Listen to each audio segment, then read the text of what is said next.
பரவாயில்லையா. ஏதோ நீங்க 2 பேரும் இப்படி நின்னு விளையாடுறனால தான், நம்ம இந்தியாவான காத்துல பறக்காம இருக்கு. இல்லன்னா ரொம்ப மோசமா போயிருக்கும். இப்படி வந்து நம்ம புலம்பி தவிக்கிற மாரி தான், இந்தியாவோட சிச்சுவேஷன் வந்து ஆயிப்போச்சுங்க. நேத்து மேட்ச்லயே இங்கிலாந்து வந்து அடி அடின்னு அடிச்சு பிரிச்சு மேய்ஞ்சு 544 ரன் எடுத்துட்டாங்க. 7 விக்கெட் தான் வந்து போயிருச்சு. இத வந்து பார்த்தோனே நம்ம என்ன எதிர்பார்த்தோம்னா, "என்னப்பா இவங்கள அடிக்க விட்டுட்டு வேடிக்கை பார்த்துட்டு இருக்கீங்க? சட்டு புட்டுன்னு சொல்லிட்டு இவங்கள ஆல் அவுட் பண்ணுங்கப்பா" அப்படின்னு சொல்லிட்டு தான் நம்ம மனசுக்குள்ள என்ன ஓடிட்டு இருந்துச்சு. அதுக்கு தகுந்தாப்புல இன்னைக்கு பும்ரா வந்து லியாம் டவுசன வந்து வேகமாவே போல் பண்ணாருங்க. சரி அடுத்து பென் ஸ்டோக்ஸோட விக்கெட்ட வேகமா எடுப்பாங்கன்னு பார்த்தா, பென் ஸ்டோக்ஸ் இன்னைக்கு மரண மாசான பெர்ஃபார்மன்ஸ குடுக்க ஆரம்பிச்சுட்டாருங்க. மனுஷனா ஒரு அதிரடியான ஆட்டத்த தான் வெளிப்படுத்துவேன் அப்படின்னு சொல்லிட்டு செஞ்சுரி அடிச்சு பட்டைய கிளப்புனாரு. சரி அதுக்கப்புறமாவது ஒரு ஆட்டத்த மாத்துவாருன்னு பார்த்தா, நான் அதுக்கப்புறம் இன்னும் வந்து ஸ்பீடா விளையாடுவேன்னு, அத விட ஒரு சூப்பரான பெர்ஃபார்மன்ஸ குடுத்தாருங்க. சரி அவர தான் அடி அடின்னு அடிச்சு பிரிச்சு மேய்றாருன்னு பார்த்தா, அவர் கூட பிரெண்டன் கார்ஸும் சேர்ந்து, நான் அவருக்கு சப்போர்ட் பண்ணுவேன்ல அப்படின்னு சொல்லிட்டு 2 பேருமே நல்ல பார்ட்னர்ஷிப்ப போட ஆரம்பிச்சுட்டாங்க.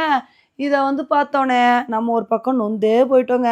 ஐயய்யோ! எப்பதான் இந்தியா இவங்கள ஆல் அவுட் பண்ண போறாங்களோ!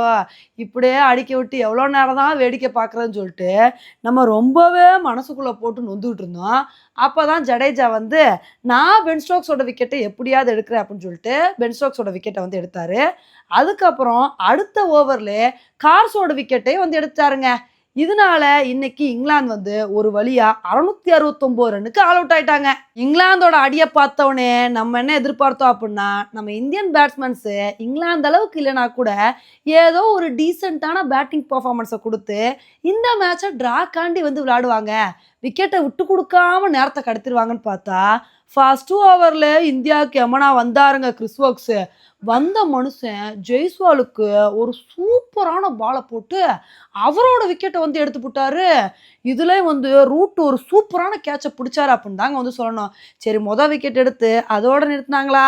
அடுத்து வந்த சாய் சுதர்ஷனு பால விட போறேன் அப்படின்னு சொல்லிட்டு, அவரும் தேவையில்லாம அதே ஓவர்ல அவுட் ஆயிட்டாரு. ஃபர்ஸ்ட் ஓவர்ல 2 விக்கெட் போனவுனே, நமக்கு ஒரு பக்கம் நம்பிக்கையே போயிருச்சுங்க. ஆரம்பமே இம்புட்டு அமர்க்களமா இருக்கு. இனிமேல் எங்க நம்ம வந்து உருப்பட போறோம்? அவ்வளோதான் இன்னைக்கு ரொம்ப நாள் மோசமா போப்போது அப்படின்னு தான் வந்து எதிர்பார்த்தோம். ஆனா சும்மா சொல்லக்கூடாதுங்க. கேஎல் ராகுலும், சுப்மன் கில்லும் இருந்துகிட்டு, நாங்க இருக்கிற வரைக்கும் எதுக்குப்பா கவலைப்படுறீங்க? நாங்க எப்படி விளையாடுறோம்னு பாருங்க. நாங்க அவ்வளோ ஈஸியா விக்கெட்ட விட்டே குடுக்க மாட்டோம். எங்களோட பார்ட்னர்ஷிப் வேற லெவல்ல இருக்கும் அப்படின்னு சொல்லிட்டு 2 பேருமே ஒரு சூப்பரான பார்ட்னர்ஷிப் வந்து போட்டாங்கங்க. 2 பேருமே இப்ப ஹாஃப் செஞ்சுரி அடிச்சு செஞ்சுரிய நோக்கி போய்க்கிட்டு இருக்காங்க. இங்கிலாந்துனால இன்னைக்கு கடைசி வரைக்கும் இவங்க 2 பேரோட பார்ட்னர்ஷிப்ப உடைக்கவே முடியல. இதனால இன்னைக்கு நாள் முடிவுல நம்ம இந்தியா 174 ரன் எடுத்திருக்காங்க. 2 விக்கெட் தான் வந்து போயிருக்கு. இத வந்து பார்த்தோனே, அவ்வளோ ஈஸியா நம்ம சந்தோஷப்பட்டுக்க முடியாதுங்க. 2 விக்கெட் தான் போயிருக்கு, பரவாயில்லையே! அப்புட்லாம் நம்ம நினைக்கவே முடியாது.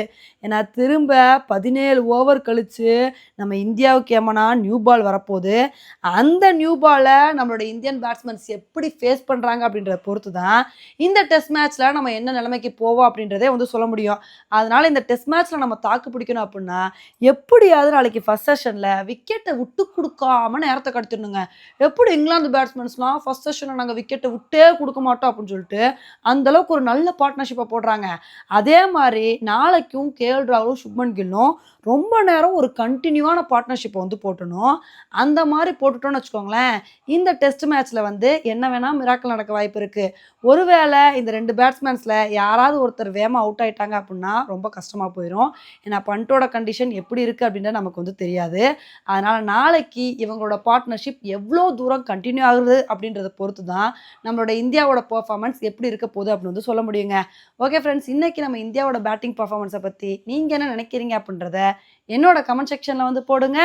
இதே மாரி இன்னொரு வீடியோல உங்கள வந்து மீட் பண்றேன். Bye friends.